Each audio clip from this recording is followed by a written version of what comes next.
Salut tout le monde, aujourd'hui je vous partage une vidéo à voir en particulier si vous êtes en train de vous lancer dans une nouvelle activité et que vous vous donnez à fond les moyens, vous faites des formations, vous faites un plan d'action, mais le truc c'est que vous restez bloqué par peur de pas être à la hauteur, par peur de pas réussir à satisfaire les clients, de pas réussir à faire le taf pour eux, et ça c'est une situation qui est ultra bloquante, ultra gênante et qui vraiment nous freine dans le démarrage. Du coup, dans cette vidéo, déjà on va commencer par se détendre. On va commencer par dédramatiser un peu tout ça, se rassurer par rapport à tout ça, et ensuite je vous partage 3 clés pour reprendre confiance en fait en votre capacité à y arriver, en vos compétences, et aussi finalement reprendre confiance sans pour autant surévaluer vos compétences. Voilà, je vous souhaite un super visionnage. Je minimise mes compétences et donc je peux m'auto-saboter. Que faire? C'est donc une question qui m'a été posée sur le serveur Discord des Passionpreneurs Libres. En fait, Destinova-Glo, c'est une ancienne assistante virtuelle qui a fait une formation pour se reconvertir en tant que développeuse web. Vu qu'elle est débutante dans son domaine, elle se dit, est-ce que j'ai suffisamment de compétences en tant que novice pour vraiment répondre à une demande client? Alors déjà, la première chose, c'est de dédramatiser la situation. En réalité, l'auto-sabotage, quand on se lance à son compte, c'est quelque chose d'assez fréquent pour plein de raisons. On peut s'auto-saboter parce qu'on a tendance à minimiser ses compétences, effectivement. On peut s'auto-saboter parce qu'on a peur que le succès nous éloigne de nos proches. On peut s'auto-saboter parce qu'on considère que l'argent, c'est mal.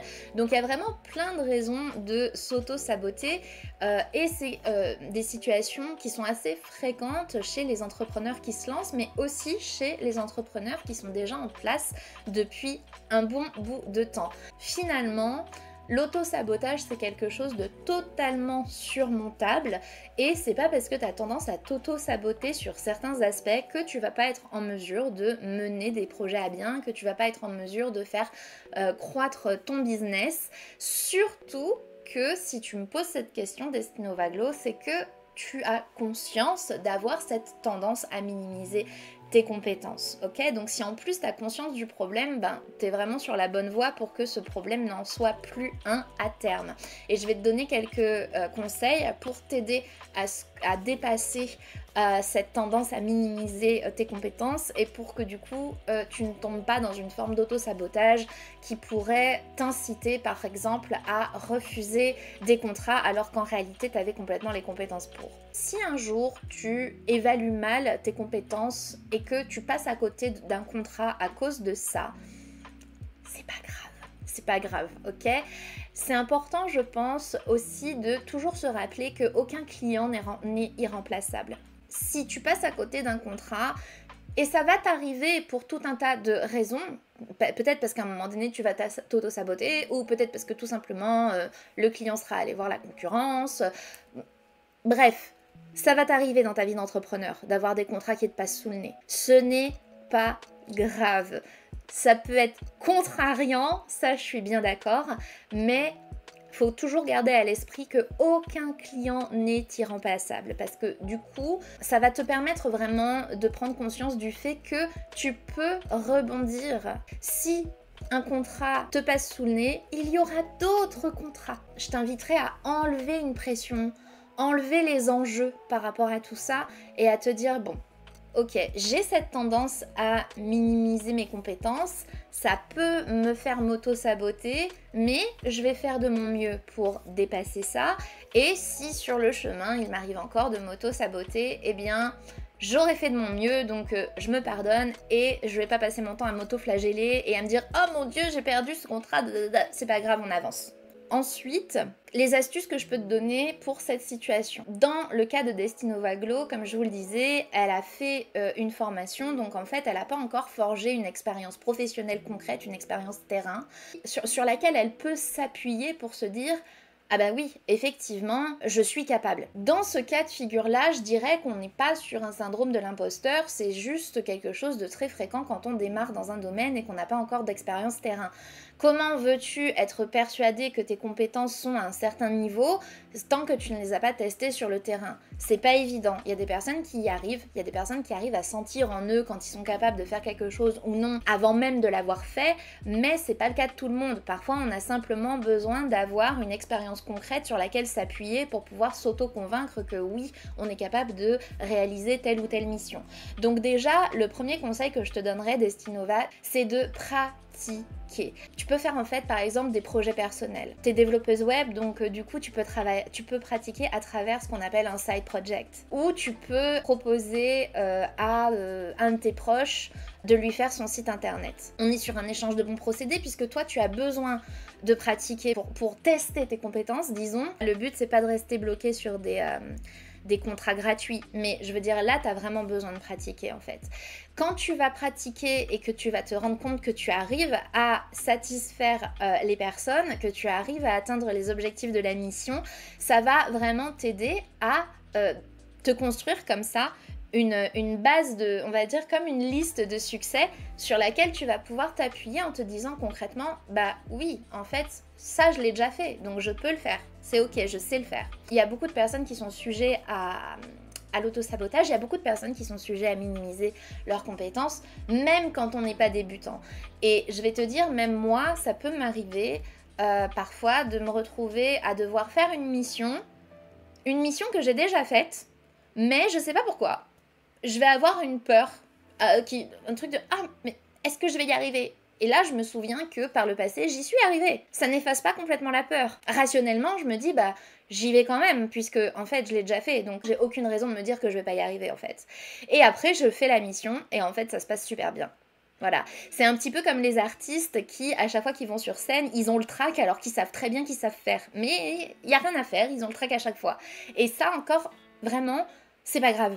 C'est pas grave, c'est important de dédramatiser ça, de se dire oui, ok, bon, c'est normal, c'est mon corps, c'est mes émotions qui réagissent parce que je perçois un challenge, je perçois quelque chose de, voilà, qui vient me chercher. Coucou, c'est Aurore qui est en train de faire le montage de cette vidéo. Je me rends bien compte à ce moment de la vidéo que si tu souffres d'anxiété à l'idée de refuser potentiellement un client, à l'idée de dire oui quand même à un contrat et que finalement tu te rends compte qu'en fait ça le fait pas du tout, si tout ça, ça te rend carrément anxieux, alors c'est sûr que quand je te propose de relativiser tes émotions en te disant mais non mais en fait c'est normal et l'auto-sabotage ça peut arriver et c'est pas la fin du monde et tout, j'ai bien conscience que toi là t'es nerveusement en mode survie totale et que du coup c'est pas suffisant que je te dise ça pour que ça calme ton anxiété.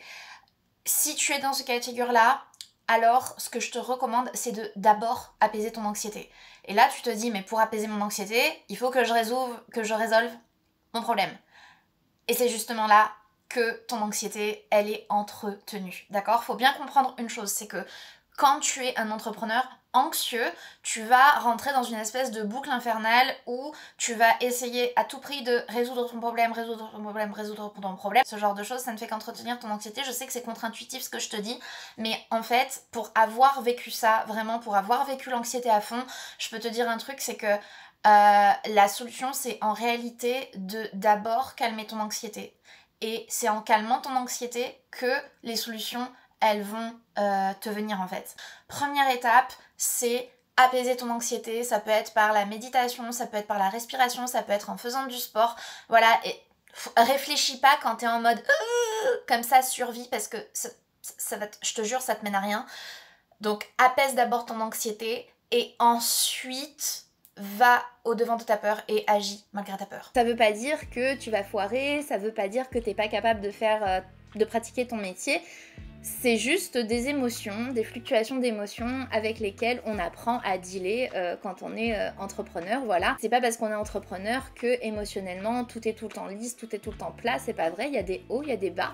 Maintenant, c'est juste ta manière de réagir à ces hauts et à ces bas. Et si tu te souviens que tu as été capable d'accomplir cette mission par le passé, bah, ça va vraiment t'aider à aller de l'avant malgré ta peur. Ensuite, ce que je te conseille de faire, déjà, c'est de fixer un rendez-vous avec tes prospects, que ce soit en présentiel, en visio ou par téléphone, un rendez-vous qui va te permettre de bien comprendre leurs besoins pour pouvoir évaluer si tu es en mesure de leur répondre ou pas. Et pour t'assurer de ne pas minimiser tes compétences à ce moment-là, ce que je te recommande, c'est de te constituer un questionnaire avec vraiment les questions précises qui vont t'apporter les informations dont tu as factuellement besoin pour évaluer si oui ou non tu peux remplir cette mission ou pas. D'accord? Donc c'est un questionnaire qui va vraiment t'aider à décortiquer les besoins de ton client pour que du coup tu aies vraiment toutes les infos pour pouvoir te poser et réfléchir. Et là c'est super important. Pour éviter de minimiser tes compétences, ce que je te conseille c'est de ne pas donner une réponse immédiate au client. Tu annonces au client, voilà, ce rendez-vous téléphonique ou en visio, peu importe, ce rendez-vous de pré-devis que l'on a pris ensemble, ça sert à évaluer si oui ou non je suis la bonne personne pour travailler avec vous. Le but, c'est d'évaluer si je suis la bonne personne pour répondre à votre demande. Vérifier que vos besoins sont alignés avec ce que je propose. Et tu vas pouvoir dire au client, après ce rendez-vous, comme ça tu poses vraiment les bases dès le début, après ce rendez-vous, je reviens vers vous sous 24 heures pour vous dire si oui ou non je suis en mesure de répondre à la mission. Et à ce moment-là, si la réponse est oui, je vous enverrai un devis détaillé. Ok? Et du coup, toi, ça te laisse un temps de réflexion pour pouvoir te poser, pour pouvoir éventuellement regarder sur ton ordinateur s'il y a certains aspects de la mission que tu n'es pas sûr de pouvoir remplir. Du coup, tu vas pouvoir peut-être faire quelques tests sur ton ordi pour voir si tu t'en sors, tu vois. Ça va te permettre aussi, par exemple, de prendre le temps de discuter avec des confrères développeurs web, tu vois, peut-être pour du coup avoir leur regard extérieur là-dessus. Et d'ailleurs, le regard extérieur des gens qui travaillent avec toi, c'est vraiment quelque chose qui va t'aider à ne pas minimiser tes compétences, puisque les personnes, elles vont te donner un regard extérieur, donc un regard qui n'est pas forcément biaisé par ta tendance à te minimiser. Tu vois, donc ça peut être aussi intéressant justement d'interroger les personnes avec qui tu as travaillé sur tes compétences, sur ce qu'ils ont apprécié en travaillant avec toi et sur les résultats que tu as pu obtenir. Tu peux du coup aussi bien entendu t'adresser à des personnes qui font le même métier que toi. Et du coup, en te laissant vraiment ce temps de réflexion, ça va vraiment t'aider à prendre le temps de te poser, à pas donner une réponse hâtive. Donc éviter de donner un non hâtif animé par ta peur et par ta sensation que t'as pas ce qu'il faut. Et même chose, du coup, quand tu vas donner un oui au client, eh bien c'est un vrai oui.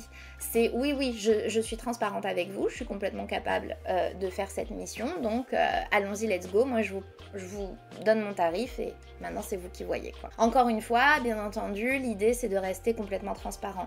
Si tu vois que tu n'es pas en mesure de répondre à la demande, eh bien dans un souci de transparence, eh bien tu peux dire après évaluation de votre demande, je ne suis pas la bonne personne pour répondre de manière complète à cette mission. Je tiens à donner vraiment un service de qualité et donc quand je sens que je pourrais pas donner le niveau de qualité que je veux, eh bien à ce moment-là, je préfère dire non au client et le rediriger vers un confrère. Et donc là, si tu as un confrère vers qui tu peux rediriger le prospect, quelqu'un qui pour le coup est totalement en mesure de réaliser la mission, eh bien à ce moment-là, pourquoi pas, tu vois.